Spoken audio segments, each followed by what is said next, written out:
Ladies and gentlemen, welcome to the Daniel Leese podcast. Before I get started on introducing this week's guest, though, we have an exciting announcement, and that is we are sponsored by a new brand coming into the market in the UAE. It's called Ansem Skin. It is a natural skincare range for men. Face-changing skincare, apparently. So I'm going to leave the link in the bio and go and check it out. It's all natural, all good. Everything's good, from the planet to the products that you put on your face, you name it. So go check them out. But this week's guest, he is the man behind some of the best bodies in the world in the bodybuilding business. And today he joins to share his journey on how he's gone from practicing in Iran to being one of the most well-known doctors in the industry here in the UAE. Having people travel all around the world to come and see him. We're going to be talking all things bodybuilding, his journey, what he actually does on a day-to-day basis, and also the hot topic that surrounds bodybuilding, which is testosterone replacement, because he's a specialist in this area. So we're not going to have opinions on this podcast this week. We're going to have facts, figures, all driven by science. He is the chairman of the Medical Committee Asian Federation. He's also the physician the UAE bodybuilding and fitness team.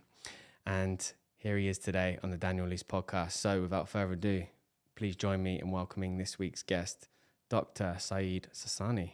Welcome. Thank you so much for inviting Salam, me. brother. I think it's Salam Dadash, yeah? Yes, it's in Persian. Yes, you know Persian? Yeah. Good. I know some Persian. There's a lot of Persian people in the UAE. So, I always like to try and pick the kind of, at least the greetings, because then I'm able to kind of, it's like breaking down a barrier, Exactly. It's like, but I kind of like high level described who you are, but I want to hear it from you. Who are you and what do you do?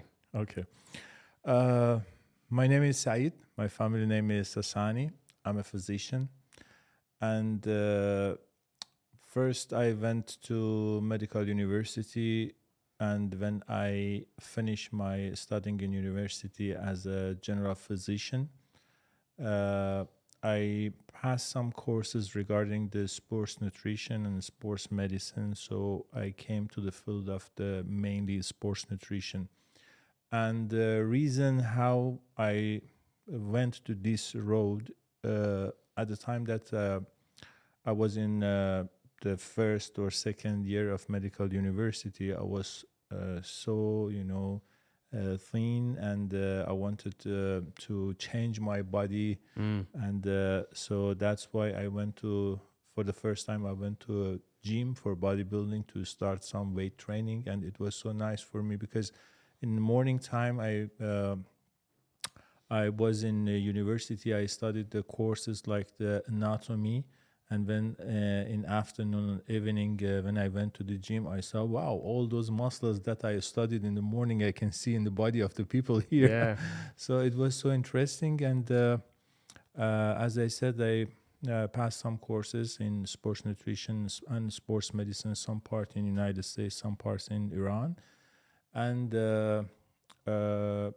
I started with the athletes, and the athletes came to me. I made them ready for the competitions, also just to supervise them for the supplements and the nutritions and these things. And little by little, the normal people also, they came to me for the weight management. And in 2008, I think, I joined to International Federation of Bodybuilding and Fitness, which the abbreviation is IFBB. And after that, I was in most major events of the fitness and bodybuilding in the world, like a World Championship, European Championship, Asian Championship. And in 2014, I joined to UAE Bodybuilding and Fitness Federation. Nice. That is that's some accolades you've got there. So from actually like getting your, I mean, how long did it actually take to like graduate from the medicines in Iran? Yeah. In Iran, okay, first you should go to the school, high school, and these things. And when you finish the high school, you should participate in an entrance exam that I mentioned. It's very hard. And if you are interested to be a physician, a medical doctor, The length is almost 7 years. Wow. Yes, 7 years. It takes time to be a general physician. And after 7 years,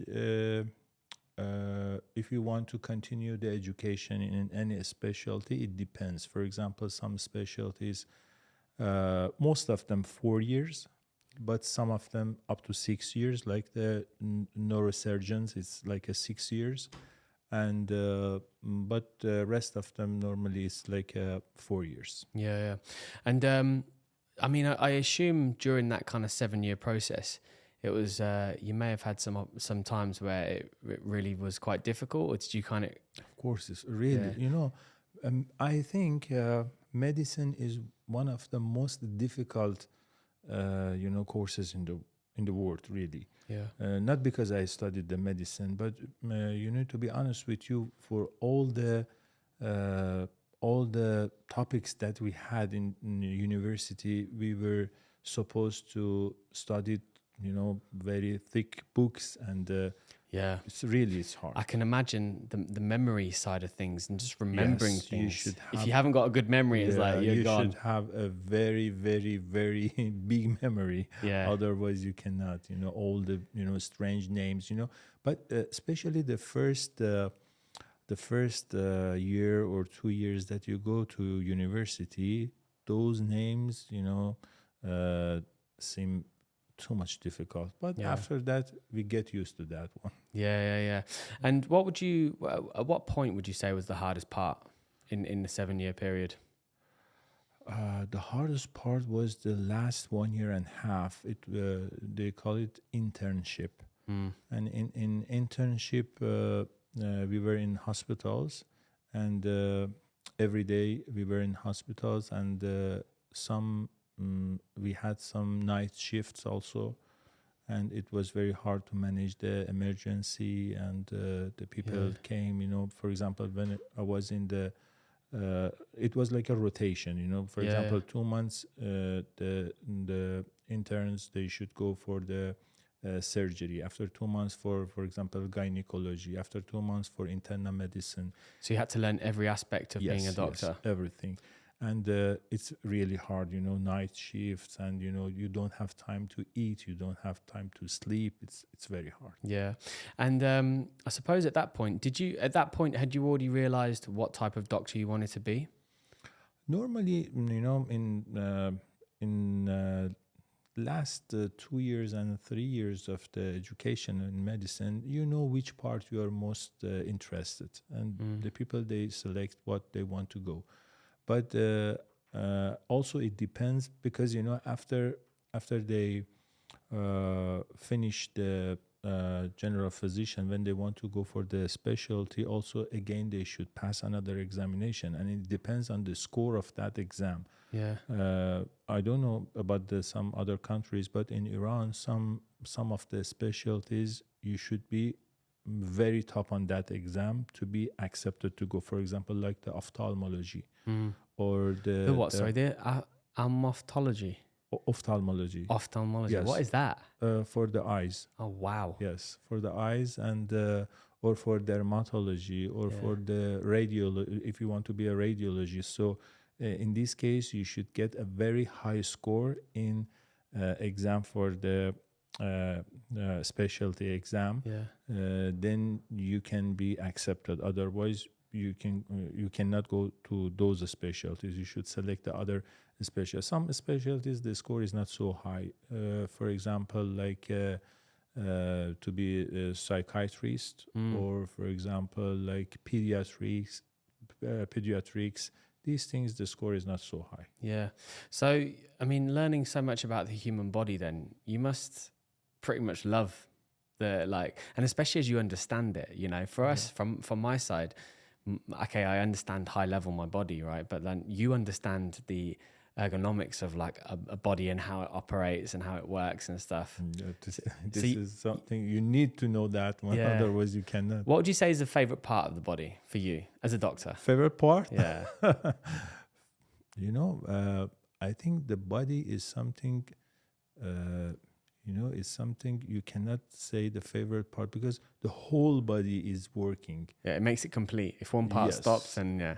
For example, if you say, okay, eyes are important, so but only eyes cannot work. It should be joined to the body to work. Yeah. Because it's funny because when you think about the body and the human body, and even when you see like a human pregnant and recreating life, I've never been a religious person. I'm kind of like somebody that doesn't believe, but then when you actually sit down and actually digest the human body, you think to yourself, it's so perfect. It must have been created by something. It wasn't, It couldn't just be like a boom and then, there's humans. Like this was like a carefully kind of like put together I agree thing. with you 100%. Yes. Are you religious?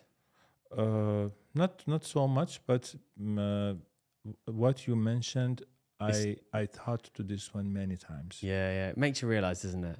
So when you left then, so obviously at the beginning, towards the end of your studying, you were learning everything about being a doctor from A to Z. But when you left, what was the area that you decided to specialize in? Was it straight away into kind of like being a physician around the body on nutrition and stuff like that? Yeah, but yes, but almost like 2 years I worked as a general physician in some hospitals, also private office.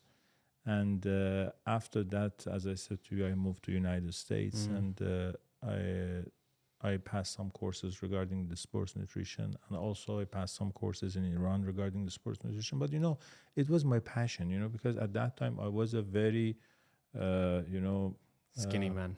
No, at that time I was very muscular. It was end of the 7 years. On the first years I was very skinny, but because at that time I was addicted to the gym. I was a gym rat at that time, so it was so interesting for me to be in a part of medicine which is related to the body, to the nutrition and these things. And sport is a science. Sports is not just doing some exercises. I have a very good experience with the football players also here, because almost 3 years here in UAE, I was the doctor in Al Nasser Football Club. So I got connected with many football players, and still they come to me, to my office. I give them the nutrition program or supplement program. So just I want to, always I tell them, it's not just you go to your club, do some training for the football, and you be on the top. No, it's a science. You should know what to eat, how many hours for sleeping. You should know how to select your supplements, even what kind of the exercise is a science. Sports is a science. Yeah, because even just touching base on that point there is, we live in a world now where everything is so accessible and people just market the way they want to market. So sometimes it's actually very difficult to actually realize like what is the right supplement, what is the right nutrition, how many hours sleep do you need per night? Is it possible to be a complete athlete without supplements? It's very hard. It's very hard. It's possible, but it's very hard. When we say an athlete, it means a person who is doing something that the normal people don't. Yeah. For example, he's going to gym, or he's going to club, he's doing some footballs or other things. So the needs of his body for nutrients is not same as the normal people. By having a very proper nutrition, he can compensate some part of that. Yeah. But in some cases we cannot. For example, some of the nutrients like the proteins and these things, we can feed the body with the normal foods like the meats and like a chicken, fish and these things. But if we want to give to the we want to give the proper amount of the glutamine or the creatine like this. So if we want to give them some like a creatine or glutamine and these things, it's very hard to feed their body just with the normal nutrition. So 100% they need some supplements. Yeah. And when it comes, I mean, like the biggest names for supplements at the moment is obviously protein. Yeah, the famous one is the protein, glutamine, the whey protein. Everybody they know whey protein. Yeah. And also as well the creatine as well. Protein. Like so there's probably not a lot of athletes that listen to this. So if there's just a normal person like myself that's listening into this podcast, and what sort of supplements do they want to be looking at to, like, for example, most people typically, especially as a male, I think I speak on most behalves, most men want to lose fat and gain muscle. That's probably must be like the most common thing you've ever heard, exactly, right? Yeah.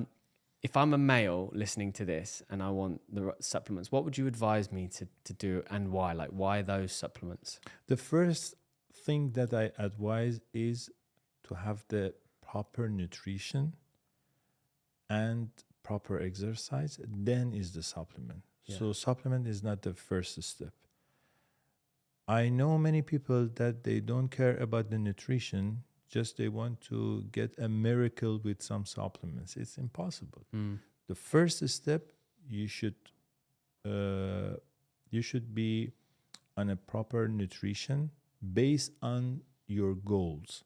As you mentioned, the goal now in this example that you said is fat burning. So first we need to have the proper nutrition to avoid the bad foods, the junk foods, the bad fats and these things, to reduce the amount of the carbohydrate, to have the proper amount of the proteins, to change the ways for the cooking of the food, shifting from the fried foods to baked one or grilled one. This is the main step. This is the first step. Then I can say this step is much more important than the exercise. So the first step is the nutrition. Then the second step is the exercises.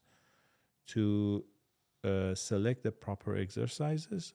And now if you are sure, okay, your nutrition is perfect, the exercise is perfect, now is the time for the supplements. Now we can select the supplements based on the goals. For example, some fat burners and maybe some amino acids and these things. So, I mean, this is, do you know what? I hadn't even planned to ask you half of these questions. It's just come naturally. But I mean, and this is the thing, isn't it? It's like, this is why I was looking forward to this podcast so much, is because it's a subject that I love. Like, I love nutrition. I love food. I love working out. Like, I love every aspect. And it is fascinating when you actually get results from training, when you think, wow, like this is when people can become addicted. The problem is obviously the process to get there is quite a lengthy one. But if we talk about fat burners in particular, like, do they work? Like, are they actually something that is... Yes, they work, but it depends what you mean by working. Yeah. You know, they can, because, you know, some people, they think, okay, just if they sit and take some supplements, they get the results. No, it's impossible. It's like when you hear a woman say, like, I'm not going to the gym because I'm going to get big. And they're like, excuse You know, me, I've been training for years. I heard from many of the clients, especially the ladies, but even for men also, they said, hi, doc, what we can eat to lose weight? Okay, if you want to lose weight, you shouldn't look for eating something. Yeah, you should eat less. Yes, you should eat less. Yeah. And it's just joking. What was your question? I forget. So it was about fat burners. Oh, fat burners, yes. They can increase your metabolism and help you to burn fat easily. But they cannot do everything by themselves. You have to kind of like supplement that by exercising, walking more. Exercise, nutrition. Okay, in this case, if you use some fat burners, they increasing your metabolism, so the burning fat should be more easy. Yeah. And what is it within a fat burner then? So, like, is there a particular ingredient that causes that Basically, we have two types of fat burners. We have two groups of fat burners. One of them, we call them stimulants, thermogenics, and the other part is the non-thermogenic. So I assume thermogenics are ones that heat up the body. Yes, and basically in the thermogenics, we have something same as the caffeine and these things, and even the names showing it's a thermogenic, okay? But these kind of fat burners can cause some palpitations, some anxiety. Especially if you take too much. Yeah. Yes, and it's better some people to avoid, if the people they have palpitation or if they have high blood pressure or in the older ages, it's better they avoid this kind of the fat Because it burners. messes with the heart. Yes, and if they want to take it, they should start it very, with a lower dosage. Then the body can get used to that one. Mm. But the other group is the non-thermogenic, same as L-carnitine and CLA and these things. These groups are more safe, and but normally when I give the program for nutrition to my clients, I select the fat burners based on that client. We cannot cannot generically say it because Exactly. it's something that Yes. potentially could be a health risk if Exactly. For example, if I have a patient and, for example, she's like a 50 years old lady with a history of the blood pressure, I try not to give her any thermogenics. But and also it depends if they have some diseases or not. If I have a patient, he's coming to me and he says, I have hypothyroidism and I am on a medicine, I'm on a medication for the thyroid.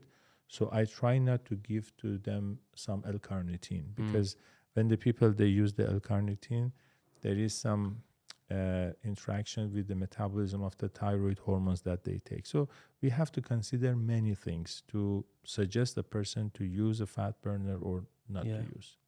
And I suppose then when you moved here, that was the kind of journey of the UAE bodybuilding. Yeah, in 2015, I joined to the federation, and still I am with the federation. So what's that been then since 2014? 2014, we started the talking and negotiation like this, but officially that I joined to the UAE national team and UAE bodybuilding federation, it was February of 2015. Yeah. And still I am with them. I am so happy that I'm with them. And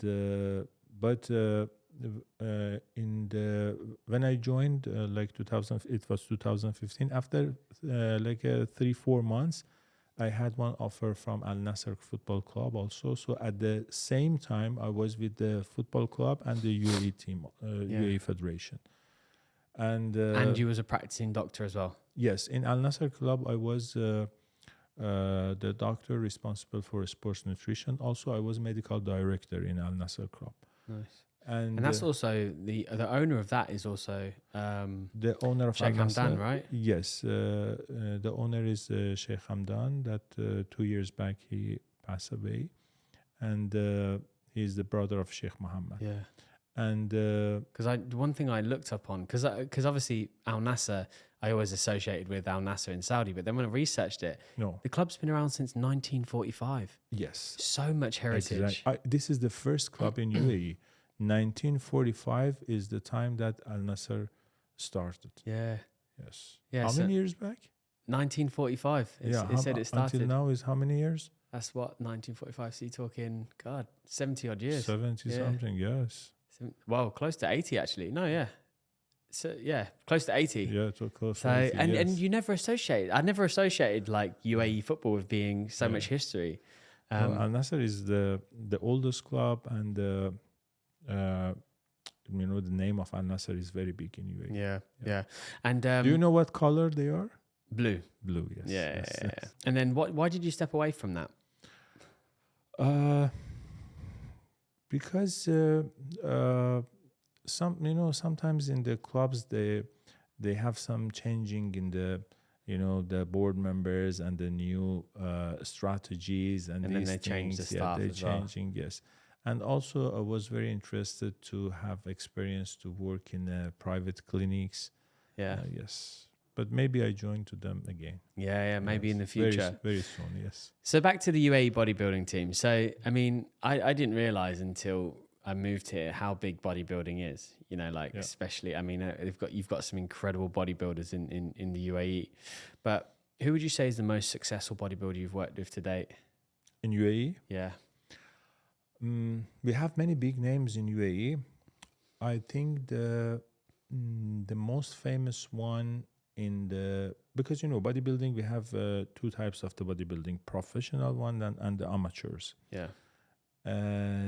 I think the first UAE bodybuilder that he got the pro card and he went to the world of the professionals, it was Mr. Isa Obaid, and he participated in the Mr. Olympia. Mr. Olympia is the highest level of the bodybuilding in the world. Yeah. It's something like in a football, like World Cup, Yeah. same as the World Cup, or like a Olympic in bodybuilding.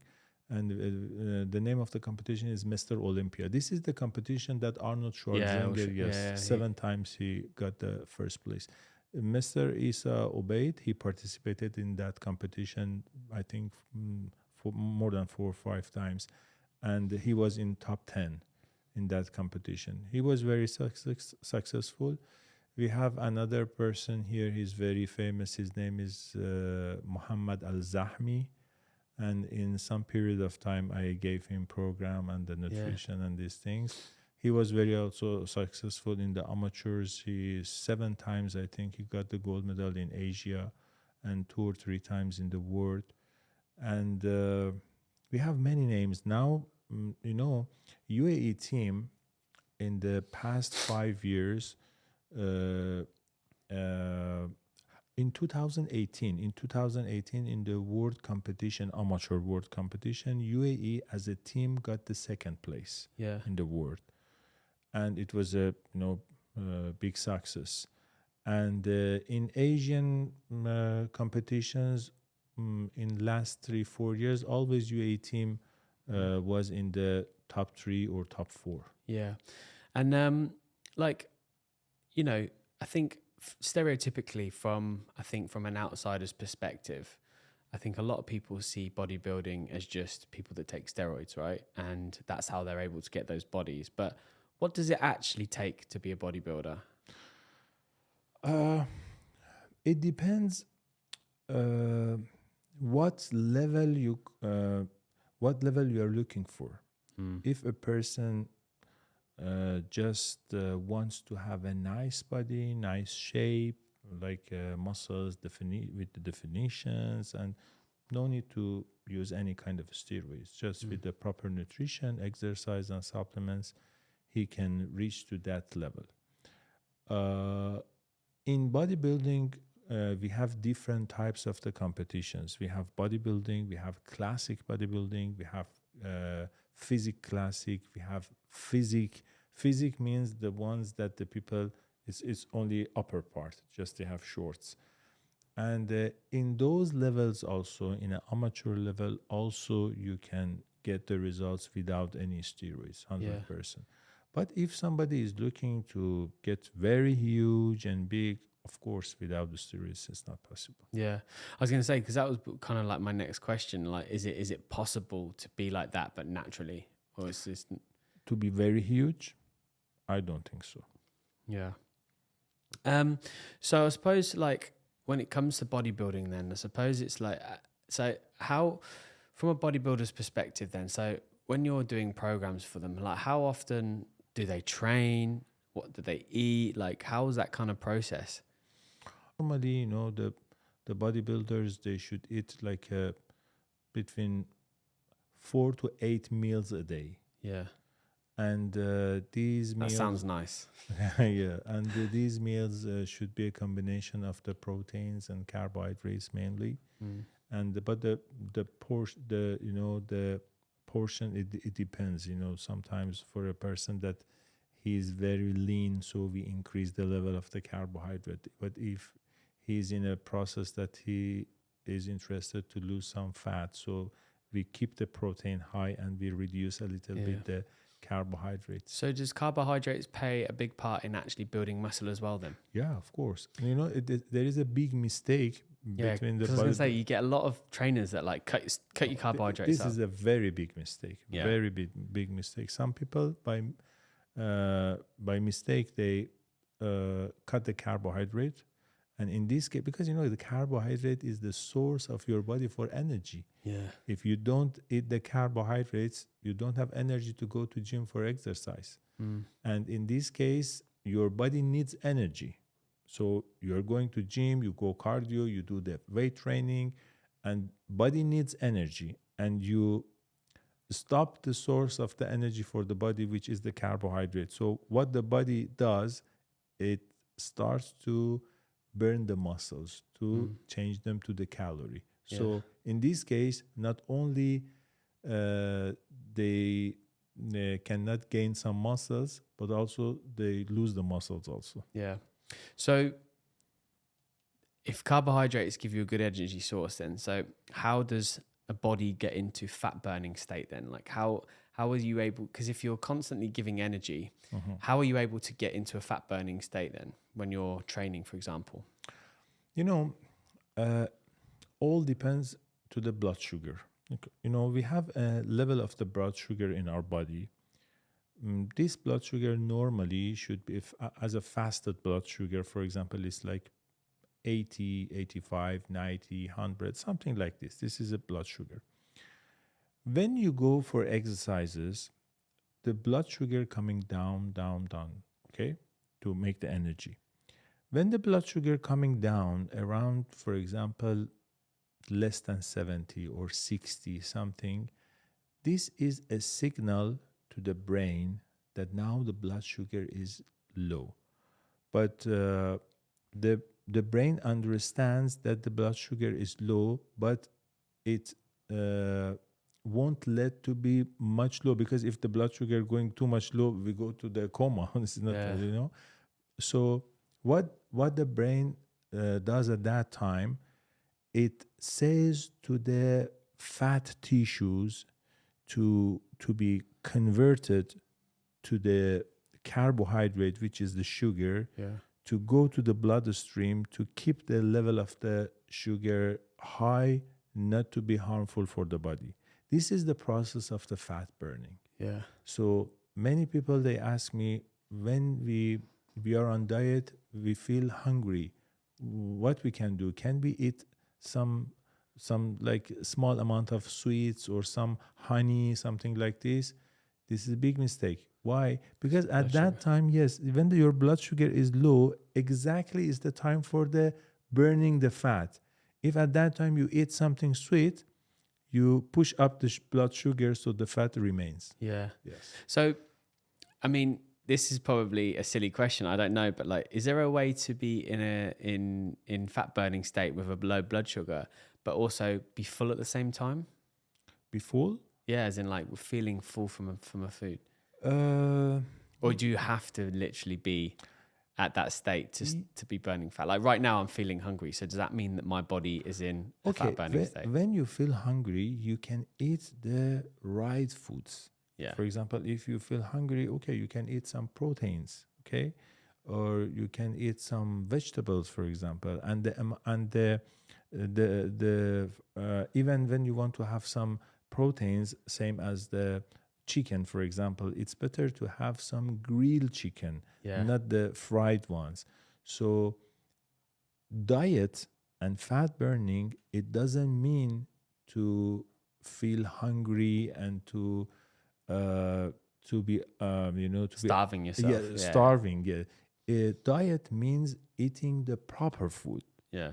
Not. It doesn't mean not to eat. Yeah. It doesn't mean fasting. Yes. Yeah. Okay. So effectively, because this is one thing I learned about recently. I watched a podcast with a girl. She's called the Glucose Goddess, and she's quite famous on Instagram. And she was talking about how actually burning fat is the same as you. and she talked about how you can actually minimize your glucose spikes when eating food by eating things like vegetables first, then the proteins, then the carbohydrates, and that enables you to stop having such a high glucose spike, which also improves digestion, and then also obviously keeps your blood sugar low. Now there are some devices that you can put Yeah. it on the skin, and it can be connected to the Apple Monitors, Watch yeah. or a special kind of the watch, I don't know, that you can monitor your blood sugar. And Yeah. if exactly what you mentioned now regarding this glucose goddess, Yeah, yeah. yes, if you avoid from peaks of the glucose, you will get the results. Yeah. So there's a controversial kind of like look on this, but when it comes to fruit then, so if you're saying that blood sugar, how does fruit play in this equation? Because for me, for example, I love fruit. Mandarins, apples, blueberries, dates, raisins. I love it. Like they have to be a part of my diet. But are fruits a cause of not being able to burn fat, or is it only related to like synthetic sugars? For the fruits, just now, as you mentioned, now we have different types of the fruits. We have some fruits same as strawberries or kiwis, the level of the sugar Kind of is like very, berry. yes, Yeah. and, all the berries, the level of the sugar is so low. And also we have mango and pineapple, and the level of the sugar is High. too high. So it depends what kind of fruits you want to eat. But my idea, when I give the nutrition program to my clients, never I stop the fruits, because we need vitamins and minerals also. If we stop the fruits, so from where we can where are you get, gonna get it from? yes, never I stop them, but I will tell them regarding the fruits that they are too sweet, same as the pineapple and mango and these things, they reduce it. Yeah. So okay. So the high sugar fruits would be pineapple, mango. Are there any other ones? Grape, for example. Yeah. We have many. Yeah. And so you mentioned obviously strawberries, berries. Anything related to kind of like berry style is pretty good to eat. Berries, all kind of berries: strawberries, blueberries, raspberries, cranberries, and kiwi is very good. Yeah. And see, I love kiwis, but I always assumed they were like, I used to eat them with the skin on as well. Just eat them whole. Oh, how we can eat it with the skin? It's actually not too bad, Oh. But yeah, they're so tasty. Like, Yes. but I always associated with them with being a high sugar content, because they do taste really sweet when you get the right ones. Yes, but the level of the level of the sugar in kiwi is not so high. Nice. So the subject we are here to all talk about, and I'm sure that the men listening in said at the beginning, is, one of the big things now is testosterone replacement therapy. Yeah. But we live in a society where, things are branded as one thing, but not actually treated as another. And there's a very thin line between testosterone replacement therapy and steroid abuse, which is what happens a lot, right? But first of all, I mean, this might sound like a really silly question again, but like testosterone. So testosterone, like what actually is testosterone? Okay. Testosterone is a male hormone. So all the characters, all the what we see from the appearance of a male, like to having the beard and the voice and the whatever, is related to the testosterone hormone. It doesn't mean that we don't have testosterone in the females, in the body of the ladies. We have also testosterone in body of the females, but very, very low amount. The amount of the testosterone in male is much more higher than the ladies. Yeah. So, okay. And then if we talk about testosterone, so let's talk naturally first. So like from a testosterone perspective, like, can you naturally boost your testosterone later on in life, or is it literally just science that just leaves? As I said to you, testosterone is a male hormone. It's producing from the testicles in the body of the males. We have some activities or something that they can reduce the amount of testosterone, or they can boost the amount of the testosterone. For example, Physical activity, weight training can increase the level of the testosterone naturally, or stress can reduce the amount of the testosterone. Alcohol consumption can reduce the level of the testosterone. So avoiding from alcohol can increase your testosterone. Smoking can reduce the amount of the testosterone. Having enough rest can increase the amount of testosterone.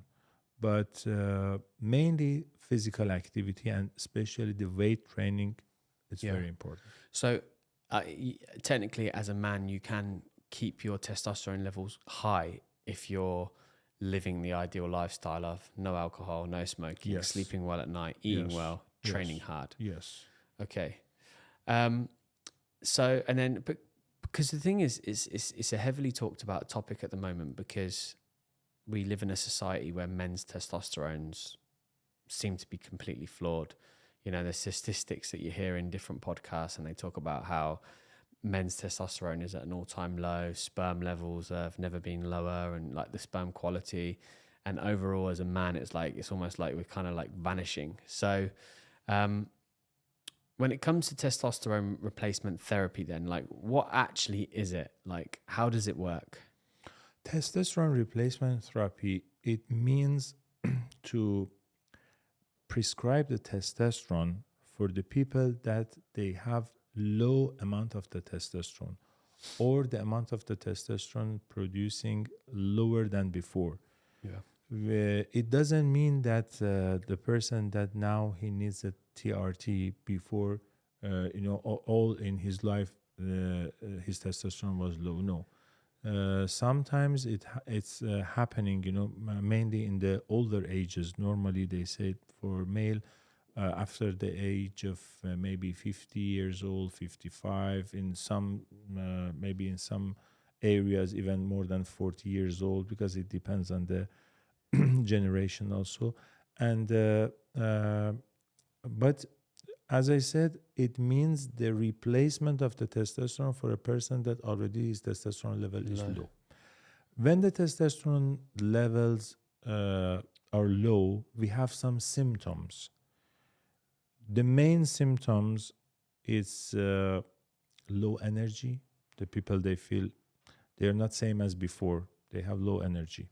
When the testosterone level is low, we have some symptoms. The main symptoms, I can say, is a low energy. So a person that before he was very energetic, now he feels he doesn't have enough energy, and when he goes outside, come home, like with the normal physical activity, very, very low energy. This is one of the main symptoms. The other symptoms can be low sexual desire, the sexual desire coming lower than before. Mood changing, the people, they feel like a depression, not major depression, but some kind of Feel down. Yes, feeling down, and easily accumulation of the fat in the body, and it's very hard to build the muscles, and even they can lose the muscle mass. Yeah. And these are the main symptoms of the low testosterone. So almost being overweight can affect your testosterone. Yes. Also, when the people they have excess of fat, it can be a reason of the low testosterone, gaining fat. And also that amount of the testosterone that they have in the body can go to the fat tissues and converts to the female hormone, because in the fat tissues we have the conversion of the male hormone to female hormone. That's why some Exactly, men get like kind of boobs. Yes. So this is a cycle, negative cycle. Oh wow. Yeah. Like this is like, I'd never realized it, because like you said, like no disrespect to anyone that's overweight, but like you notice that like some men that don't work out have kind of like, they call them moobs, right? Yeah. And then I never realized why, but then it's obviously a perfect explanation is that. That's because of the high amount of the estrogen in the body. Yeah. And that's because of literally the- just because the amount of fat has generated that into then Yeah, being. that is one of the reasons. Yeah. That's the conversion. Yeah. And then, so when it talks about the benefits, and so if I've got a low testosterone level and I go on testosterone replacement therapy, do I have to permanently stay on that for the rest of my life, or do I get it to a point where it's high again and then I come off? It depends. We have two types of the low testosterone. Medically, we say primary and secondary. Yeah. If it's primary, so normally they should continue on the TRT for whole life. Yeah. But sometimes the low testosterone is secondary to another reason. For example, some medications, when the people they use some kind of medications, that medications can reduce the level, the amount of the testosterone. So maybe they are on a treatment for any kind of disease, temporary. So after they stop that medications, so the testosterone level can come back to the normal range.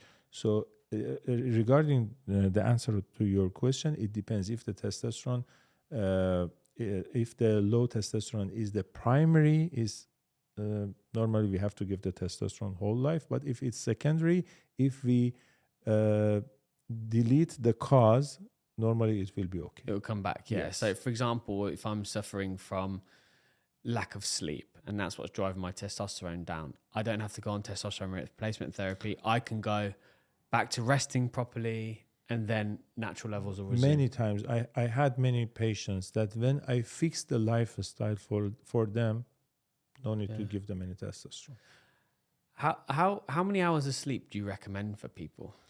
I have some friends that they sleep maybe just 3-4 hours a day, but they are very fresh. But some people, with even 7 to 8 hours, but they feel again they need some. It depends on genetic of the people. Me myself, I am a person that I have to sleep minimum 6 to 7 hours a day. If I sleep less, I get sick. Yeah. So it depends on the genetic. Me of and the you, people. we're exactly the same. Oh. Like if I go too much under 6, I'm on a road for some sort of like my immune system just kind of like packs up on me. But it's crazy, isn't it? Because we do live in a society where, although it's so valuable, we just always seem to just resist sleep. Maybe it's going out late at night or watching a Netflix, or being distracted by our phone, or just not wanting to go to bed. But it's such an important part of our life, right? And because, you think we rewind 1,000 years where you didn't have lights and you didn't have phones and this sort of stuff. You would go to bed when the sun went down and wake up when the sun came up. This is a bad part of technology. Yeah. And then, so with testosterone replacement therapy, then, so you like, what are the forms? Because when you talk to me about testosterone replacement or any sort of testosterone, the first thing I think about is injection into the bum. Like, is there other ways around it that? Yeah, we have other ways.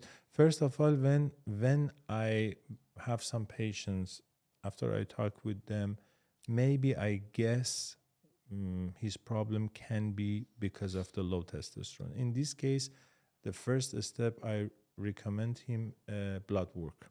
Yeah. I check the level of the testosterone, free testosterone, total testosterone, FSH, LH, estradiol, pro. Like I make a full. All of those are testosterones? No. On testosterone, we have two types of testosterone in body: free testosterone and total testosterone. This is only testosterone, but we have to check many other things also. Yeah. So normally I make a full hormone checkups for them. And in a case that I want to start the testosterone, also I should check some other organs. I should be sure that the liver is working properly, the hemoglobin is not so high, the prostate there is no problem with the prostate, and many things. So the first step, as I said, it's a blood work.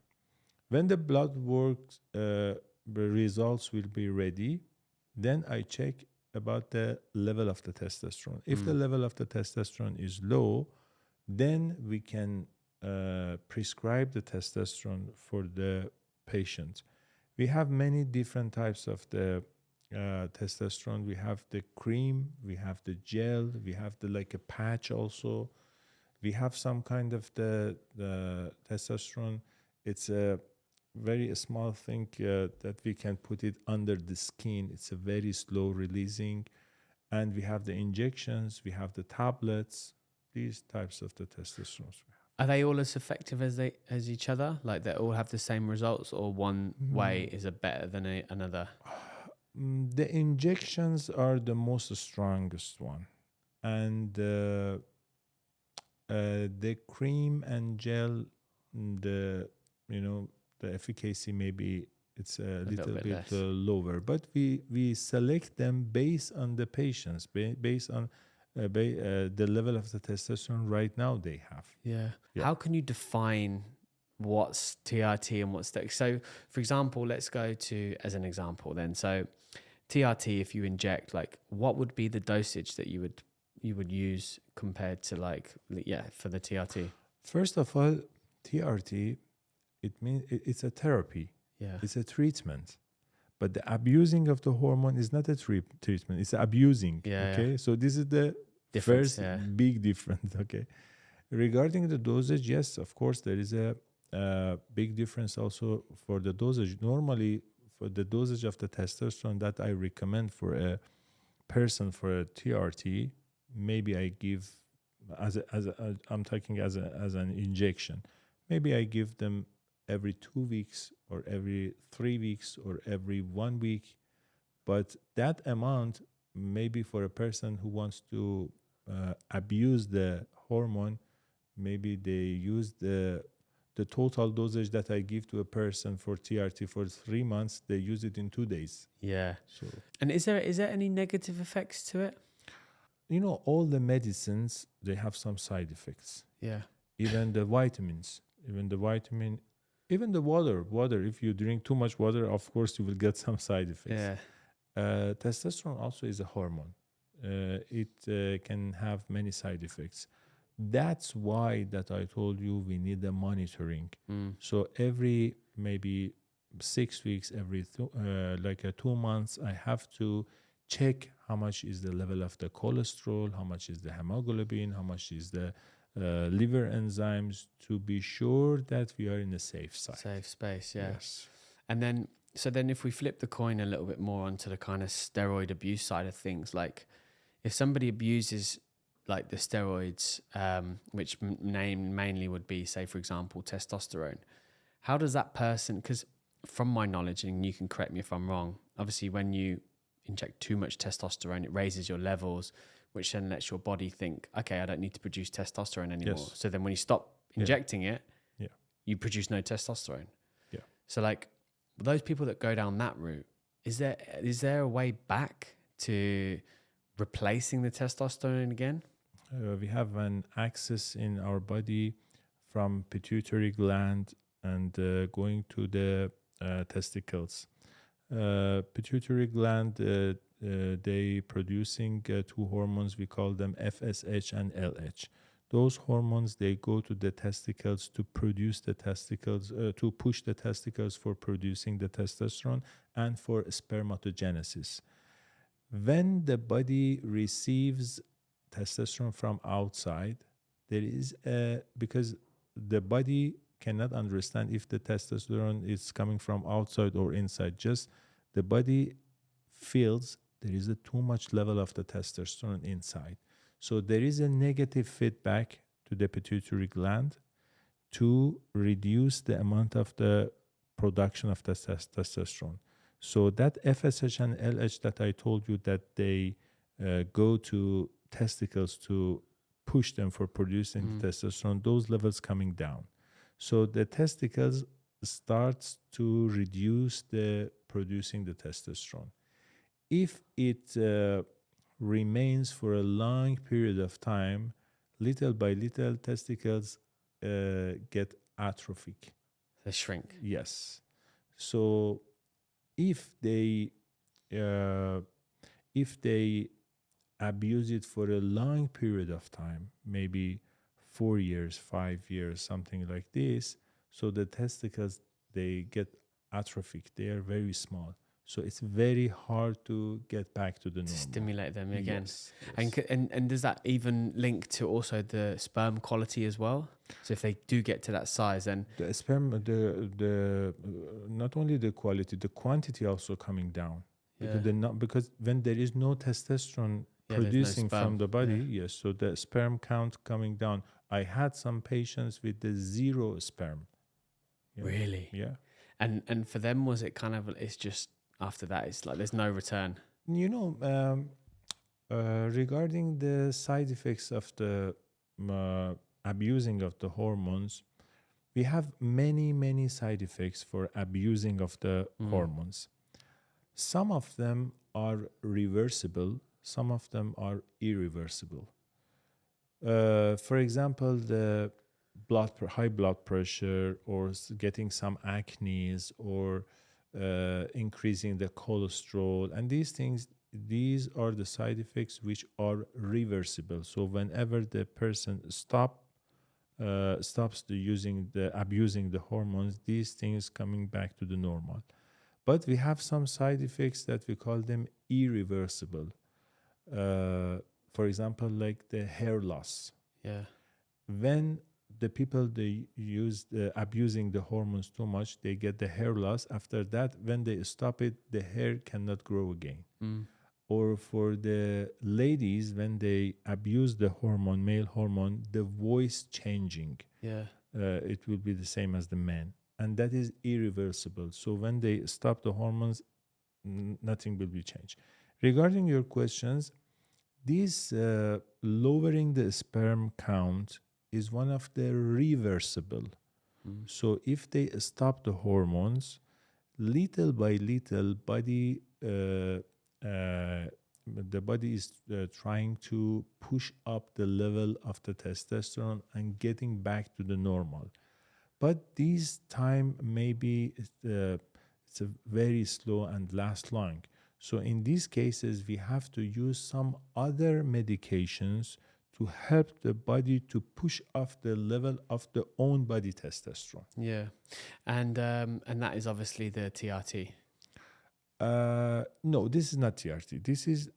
This is something, because TRT is supporting the body with the exogenous testosterone. Okay, so these ways are helping generate within. Yes. And what are these ways? Because I'm sure there's a lot of men listening to this going, tell me how to naturally make testosterone. Like, there is no formulation to tell to the people, and also these things are very technical. yeah. And it's not something that I say to the people and they go to pharmacy and get it. Yeah, they have to come and consult and get Exactly. and get They a proper. should be under supervision of physicians. And just one last thing with the testosterone abuse, can that actually cause death in some cases? Yeah. As I said to you, we have some side effects for the testosterone. For example, one side effect is the increasing the cholesterol. The other one is big pressure on the liver, and there is a potential to getting the liver cancer. So one of the reasons of death can be the liver cancer. The other one with the high amount of the cholesterol, because the testosterone abusing can increase the cholesterol. So that can lead to like heart attacks and stuff like this. So heart attack can happen, and this is another cause of the death. Or high blood pressure can be another cause of the death by stroke, for example, because the high blood pressure can cause the stroke. To answer your question, yes, 100% abusing of the testosterone with a very high dosage and for a long period of time can be a cause for the death, but not directly.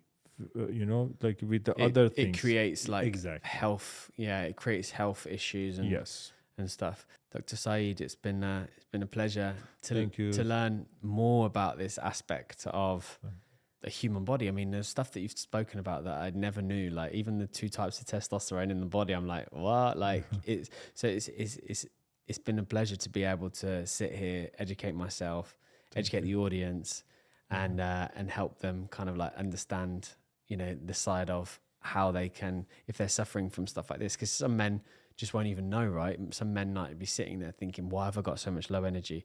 Why do I feel down? Why do I feel this? Also, thank you for explaining the positive side of testosterone, because, there's a lot of people out there that think that testosterone is just these meatheads in the gym that just pump loads into their body, but this can actually save a man's life. When you think about it, if you're listening to this at home and you strip away your mood, you strip away your energy, you strip away your sexual desire, you almost would feel, I suppose, like you have no purpose, right? Exactly. Waking up tired every day, not being able to love your partner, like it almost takes away the masculinity of being a man, right? Yeah. So being able to replace that back again can be life-changing. But, humans are humans. We will always have a problem, a solution for every problem. Some people will use it correctly. Some people will abuse it. We can't change that. Yeah. Dr. Saeed, like I said, thank you so much. Well, there you heard it, guys. Social media is a powerful thing. So you can reach out to Dr. Saeed Sassani on Instagram. We're going to tag him in the bio so you can check him out. So if you're listening to this and just finishing it off, just before you go to the bottom, make sure you rate this podcast. Just recently it's blown up, like millions and millions of people have seen this content. We've streamed in over 98 countries worldwide, which blows my mind. 4 years ago, I couldn't have ever imagined it. But the reason why we're able to do that is because people like you listening in go and rate the podcast, share the podcast, like the podcast. And I was actually checking on Apple Podcasts recently, 82% of the people that listen to my podcast on Apple Podcasts don't follow it. So if you've ever enjoyed any of this content, just click the follow button. You don't realize how important this is for the show and how we can get out there and get amazing guests, doctors, professionals that have trained all their life to come on here and share their advice over a period of an hour and a half. So to keep getting these guests, all I ask for is just follow. So thanks again, everyone, for tuning in, and we'll see you again next week.